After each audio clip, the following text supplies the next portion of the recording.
안녕하세요. 절세남의 세무 이야기 진행을 맡은 IM뱅크 아나운서 장화선입니다.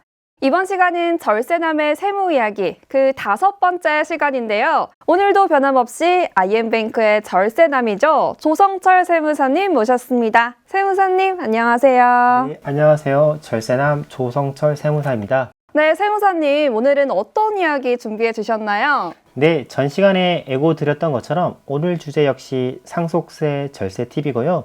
그 중에서도 동거주택 상속공제를 활용한 절세 방법에 대해서 소개해 드리고자 합니다. 네, 동거주택 상속공제 제가 태어나서 처음 듣는 용어 같은데 혹시 이거 부모님을 모시고 동거했던 자녀 상속인이 있다면 별도로 공제 혜택을 주는 걸 말하는 걸까요? 네, 화사님 벌써 세무 전문가가 되신 것 같아요. 화사님께서 말씀해 주신 것처럼 동거주택 상속공제는 부모님과 장시간 동거하면서 부양해온 효도 상속인에 대한 상속세 부담을 경감하고자 마련된 규정인데요.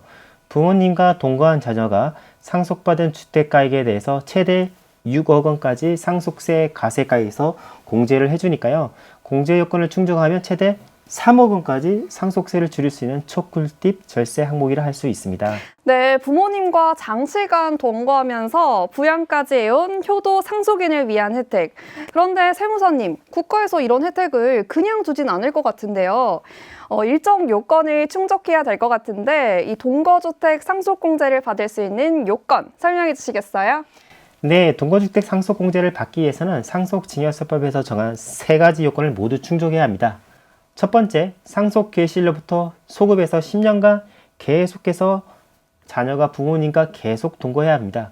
즉, 이 10년이라는 기간 중에서 단 하루라도 동거하지 않으면 요건 미비로 공제를 못 받습니다.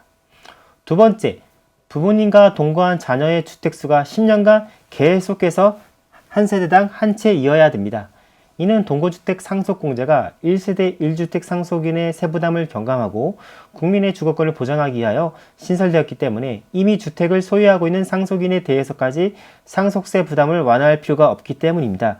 이 10년의 기간에는 무주택자로서의 동거한 기간도 포함됩니다. 세 번째, 부모님과 동거한 무주택 자녀가 부모님의 주택을 상속받아야 합니다. 즉, 상속인이 상속받은 주택임을 확인받기 위해서는요, 동거한 자녀 소유로 상속 등기가 되어 있어야 하는 거죠.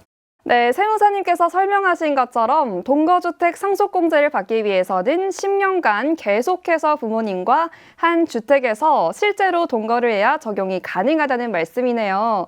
그런데 세무사님, 이 보통 자녀가 직장에 다닐 때까지는 부모님과 자녀가 동거를 하는 경우가 많은데요. 자녀가 미성년자였던 기간도 이 10년 기간에 포함되는 걸까요? 예, 처음 동거주택 상속공제가 만들어진 게 2009년도부터였고요. 그 당시 법이 시행되었을 때만 하더라도 미성년자의 동거기간을 빼진 않았었어요. 그런데 2016년부터 미성년자의 기간에 대해서는 동거기간에서 제외하도록 법을 개정하였습니다. 즉, 미성년자로서 동거한 기간은 10년 요건 판단 시 동거기간으로 인정받지 못합니다. 네, 미성년자로서 동거한 기간은 20년 요건 판단 시 동거기간으로 인정받지 못하는군요. 대신 세법에서는 부득이한 경우에 한해서 동거기간의 예외 규정을 마련해 놓았는데요. 군대를 가거나 직장 근무상의 형편, 치료 요양의 사유로 동거하지 못했더라도 계속 동거한 것으로 보되 그 동거하지 못한 기간은 동거기간에 포함하지는 않습니다. 예를 들어서 성년인 자녀가 부모님과 동거를 하다가 자녀가 군 복무를 위해서 2년간 부모님과 동거를 못했더라도 군 복무 기간만 총 동거 기간에서 제외하고 그 이전부터 동거했던 기간부터 계속 동거한 것으로 보아서 총 동거 기간을 계산하기 때문에 군 복무 전에 3년 동거했다고 가정을 하면 군 복무 후 새로 기산하지 않고도 7년만 더 동거하면 동거기간 10년 요건을 충족시킬 수 있습니다. 네, 세무사님 말씀처럼 부모님께서 1년 이상 치료를 요해서 병원 등에 계시더라도 계속 동거한 것으로 보되 그 동거하지 못한 기간은 동거기간에 산입하지 않는다. 이렇게 생각하면 되겠네요. 네, 맞습니다. 그리고 저번 시간에 상속인에는 배우자와 자녀가 있다고 말씀드렸었는데요. 이 동거주택 상속공제에 있어서의 공제 대상 상속인에는 배우자는 제외된다는 점 주의할 필요가 있습니다.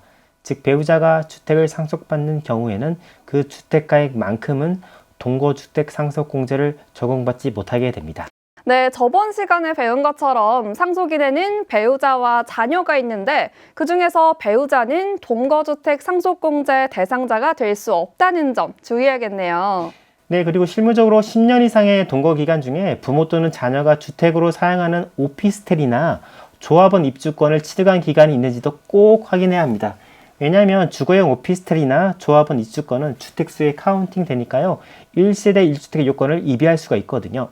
네, 세무사님 말씀대로 이 10년의 기간 중에 주거용 오피스텔 또는 조합원 입주권 등을 취득하지 않도록 꼭 주의해야겠어요.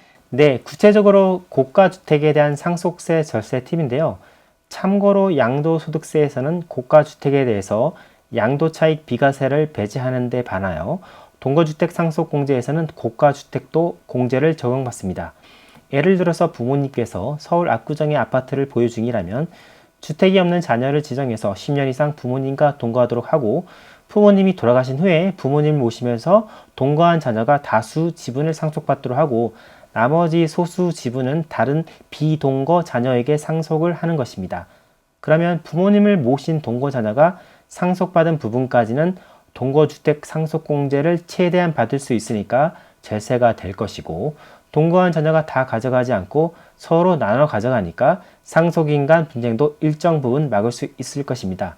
또한 무주택 자녀가 다수 지분으로 상속받으면 취득세도 다수 지분자인 무주택자의 취득세율을 따르게 되므로 취득세 역시 절세된다는 점 참고하십시오. 세무 대리인들도 종종 놓치는 게 동거주택 상속공제이니까요. 미리 준비하면 상속세 부담을 줄일 수 있으니 공제 여건 꼭 확인하시기 바랍니다.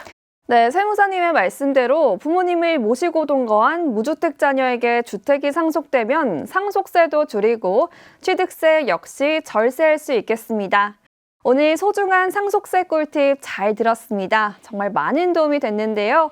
세무사님, 다음 시간에는 어떤 이야기를 준비하셨을까요? 네, 다음 시간에도요. 역시 알아두면 도움이 되는, 돈이 되는 또 다른 상속세 절세 팁과 관련된 이야기를 준비해 보았습니다. 네, 또 다른 상속세 절세 팁, 과연 무엇일지 너무너무 기대되는데요. 여러분도 기대되시죠? 그럼 다음 시간도 기대 잔뜩 해보면서 여기서 절세남의 세무 이야기 마무리하겠습니다. 세무사님, 오늘도 나와주셔서 감사합니다. 감사합니다.